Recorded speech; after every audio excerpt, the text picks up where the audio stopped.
Hello and welcome to the BLISS podcast with myself, YasmeenHana. Thank you so much for being here. Today we explore the last Wesak Fullmoon, which happened on May the 12th, 2025. Now, this moon, this particular night, has been a long time in preparation in the mystery school. I was part of the Trans-Himalayan mystery school, and there was something around the specific moon that happened every 100 years. It was the moon that Buddha was enlightened under, and there was a particular impact that came to Earth every 100 years called the Shambhala impact, which is in a way an acceleration, a planetary acceleration. In 100 years ago, if we look at it, it was the time between the World War I and II, and so there was this incredible peak transformation. And with that war and transformation also came about a huge innovation in technology. It changed life as we knew it. War often brings about unbelievable change into our civilization, not in a necessarily good way. Yet, after war often comes things that we've never seen before, in terms of the technologies. And so now we are on another cusp of a technological upgrade. And we see that with the introduction of AI into our society. So with such a moon, and also with all these peaking unrests around the world that we see with different wars around the world, but also an increasing unrest and this introduction of AI, we're at a similar junction, a similar point, hopefully without such mass destruction. And so what the training was for this moon was to prepare ourselves, our vessels, our mind, our soul, our heart, to be ready on this night to receive the impact, to receive the clarity, you could say, the lightning, the inspiration.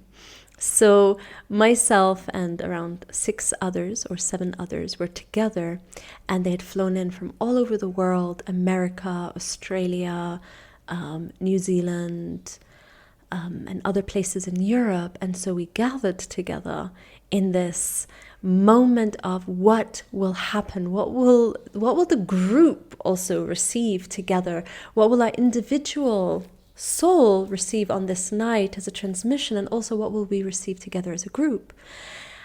And let me tell you, it was the most unexpected because it was the most simple.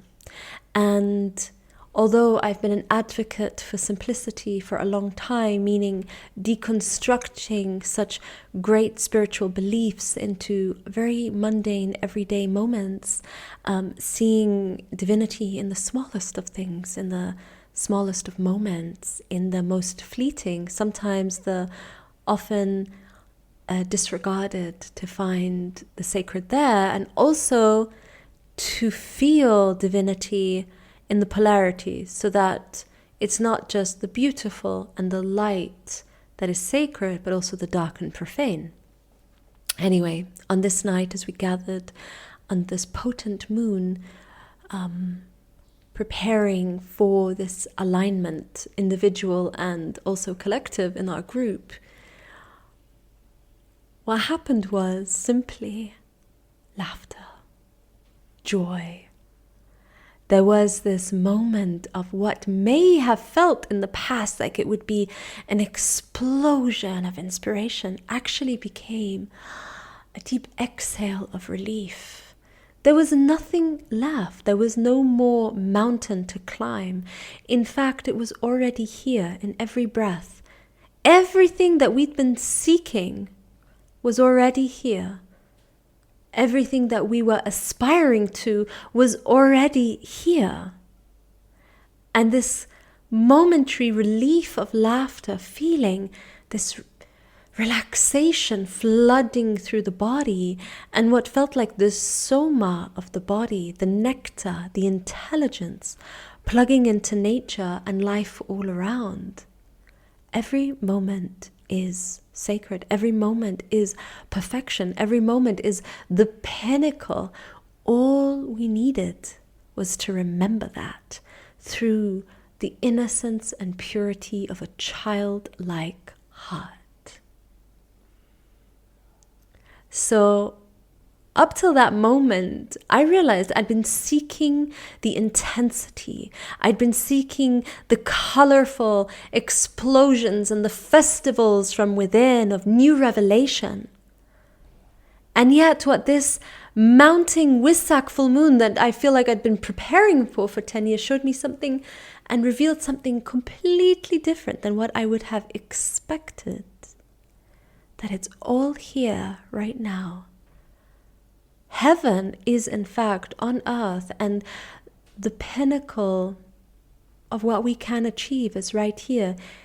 It's a matter of opening the heart, the doorways of the heart in this childlike wonder and knowing of one's place.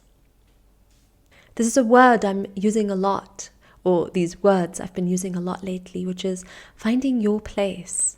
And under this moon, I realized I have found my place. I found my place in my body. I found my place in my world where I belong.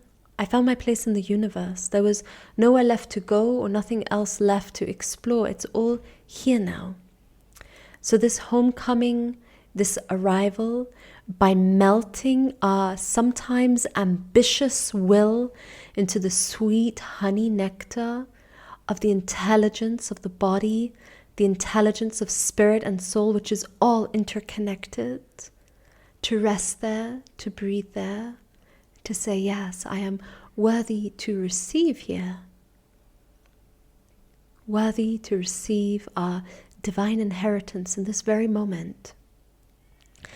And cascading over me was this sense of gratitude, like, wow, imagine if I lived my life, truly every moment I could consciously remember to be grateful that I would, to wake up and feel grateful. My gosh, I have this body and this beating heart, and I'm good and I'm well and I'm not in a war zone right now, and I can breathe and I have my limbs intact, and or even I'm given the gift of life right now.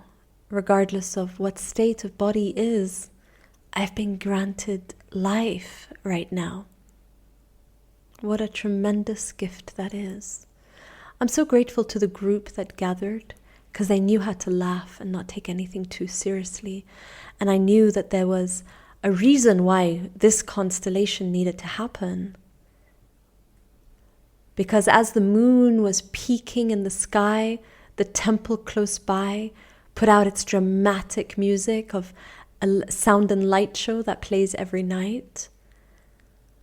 A very dramatic theatrical show of narration and music and very colonial British.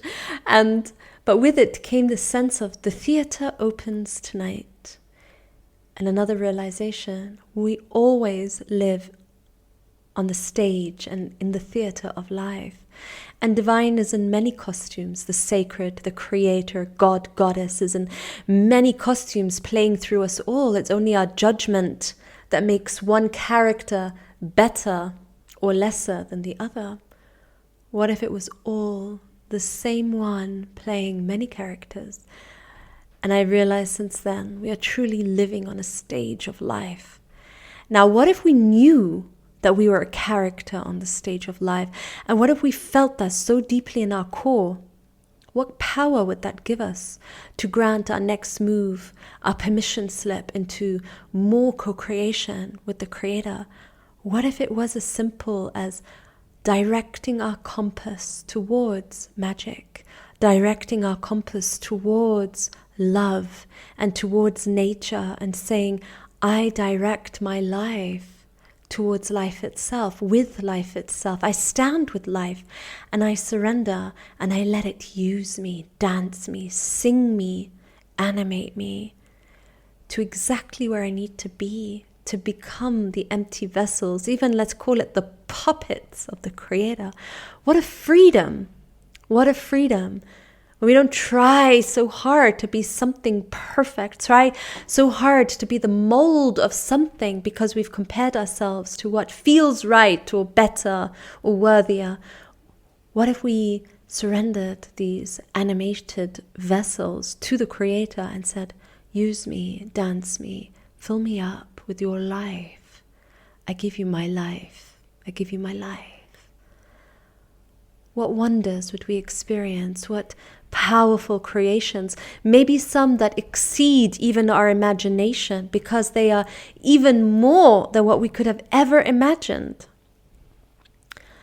Now, dear listener, let me say, I have lived that of being granted permission and access to something that my wild dream couldn't have ever dreamed. The place I live, the life I'm leading right now, the things that are being built around me, they all started with a dream, with an imagination.